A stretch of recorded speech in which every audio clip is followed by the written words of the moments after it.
Bismillahirrahmanirrahim. Segala puji bagi Allah, Tuhan semesta alam. Hari itu tiba. Hari yang dijanjikan dalam setiap kitab. Hari yang ditakuti oleh para nabi. Hari di mana segala rahasia dibuka. Inilah kisah tentang Padang Mahsyar, tempat seluruh manusia dikumpulkan setelah kebangkitan dari kubur. Kebangkitan dari alam kubur. Setelah sangkakala ditiup oleh malaikat Israfil, bumi berguncang dahsyat. Gunung-gunung beterbangan bagaikan kapas yang dihambur. Lautan mendidih, langit terbelah, dan seluruh isi kubur memuntahkan isinya. Dan ditiuplah sangkakala, maka seketika itu mereka keluar dari kubur menuju rob mereka. Quran Surat Yasin ayat 51.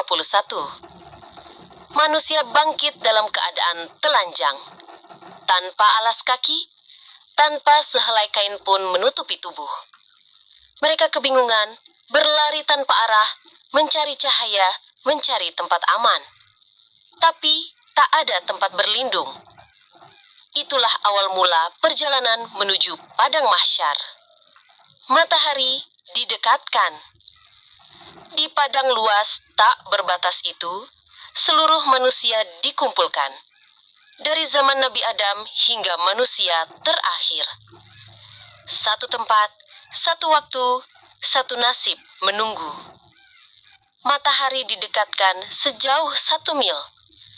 Panasnya bukan lagi panas dunia.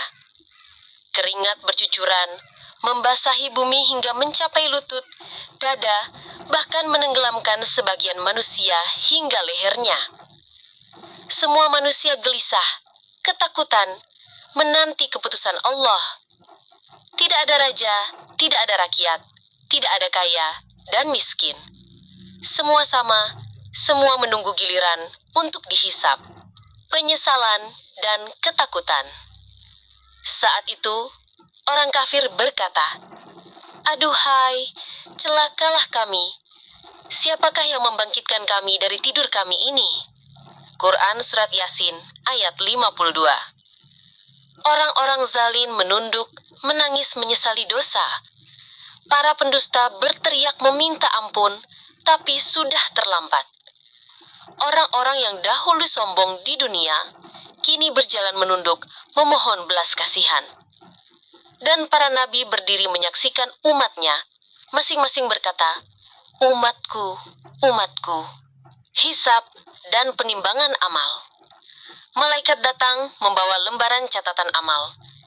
Setiap orang diberi kitabnya. Ada yang menerimanya dengan tangan kanan, wajahnya berseri-seri.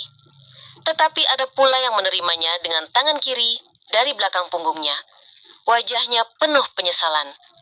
Barang siapa diberi kitabnya dengan tangan kanannya, maka dia akan masuk surga dengan penuh kebahagiaan. Quran Surat Al-Insyiqaq ayat 7 hingga 9.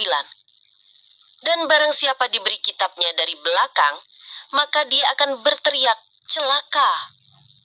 Quran Surat Al-Insyiqaq ayat 10 hingga 11. Timbangan amal diletakkan. Amal sekecil biji sawi pun tidak akan terlewat.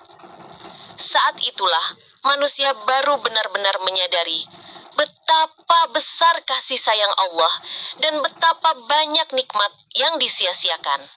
Syafaat dan rahmat Allah.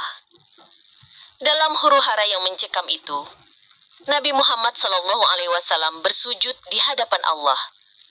Beliau memohon, menangis, memintakan syafaat untuk umatnya. Allah berfirman, "Angkatlah kepalamu wahai Muhammad, mintalah, niscaya akan kuberi. Berilah syafaat, niscaya akan kukabulkan." Betapa besar kasih sayang Rasulullah kepada umatnya. Ada orang yang diselamatkan hanya karena setetes air mata penyesalan. Ada yang masuk surga karena satu amal ikhlas yang dulu dianggap remeh. Dan ada pula yang terjatuh ke neraka hanya karena kesombongan kecil, menolak kebenaran dan meremehkan manusia lain. Jembatan Syirat. Setelah hisab selesai, manusia diarahkan menuju Syirat, jembatan yang terbentang di atas neraka jahanam. Gelap dan licin, lebih tajam dari pedang, lebih tipis dari sehelai rambut. Orang-orang beriman melintasinya secepat kilat. Ada yang berjalan, merangkak, bahkan ada yang terseret oleh dosa-dosanya. Di bawahnya, api neraka menggelegak, menelan siapa saja yang Allah kehendaki. Rasulullah Shallallahu Alaihi Wasallam bersabda, orang beriman akan melewatinya secepat kilat, kemudian angin, kemudian burung, dan kemudian manusia berlari sesuai dengan amal mereka. Hadis riwayat Muslim. Penutup, harapan dan pelajaran. Maka saudaraku, hari itu pasti datang. Tidak ada yang bisa lari darinya. Tidak harta, tidak jabatan, tidak kekuasaan yang bisa menolong. Yang menyelamatkan hanyalah iman, amal soleh, dan rahmat Allah. Mari kita perbanyak taubat sebelum terlambat. Perbaiki sholat, jaga hati, dan tebarkan kebaikan.